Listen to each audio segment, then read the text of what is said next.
بسم اللہ الرحمن الرحیم۔ محب پاکستان، دین تیرا، دنیا تیری، ملک تیرا، ہم تیرے اور تو ہمارا ہے، رب ذوالجلال والاکرام۔ یہی تسلیم ہمارا ایمان، اور اسی ایمان کے ایمان پر ہم دعا کی جسارت کرتے ہیں۔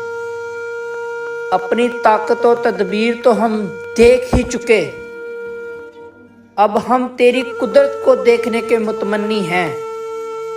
تیرے لطف و کرم سے تیرے اس ملک کا اقبال بلند ہو۔ تیرا یہ ملک ایک بار نہیں کئی بار آزمایا جا چکا ہے، اب یہ تیری دلجوئی کا مستحق ہے، تو اس پہ اپنی رحمت نازل فرما۔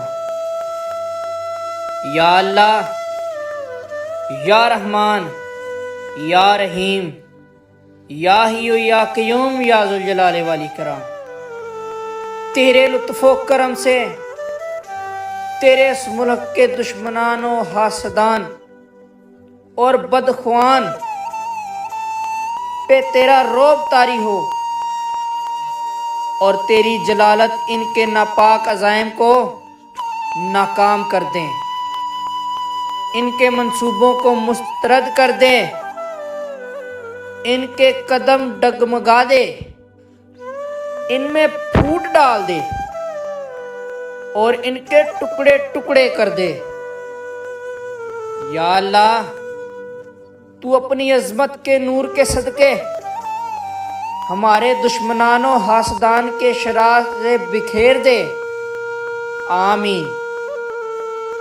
ان کی بندھی ہوئی صفوں کو توڑ دے، ان کی تجاویز رد کر دے، ان سب پہ اپنی دہشت غالب کر دے، آمین۔ ان کے ارادوں کو خاک میں ملا دے، یا حیو یا قیوم، آمین۔ یا اللہ، تیری رحمت جوش میں آئے اور ہم مسلمان کو ہمارا کھویا ہوا اتحاد پھر سے عنایت ہو، یا حیو یا قیوم، آمین۔ یہ کلام قطع محب پاکستان پیر و مرشد سرکار حضرت ابو انیس محمد برکت علی دہانوی قدس سر العزیز کی طرف سے پیش کیا گیا، آمین۔ یا حیو یا قیوم۔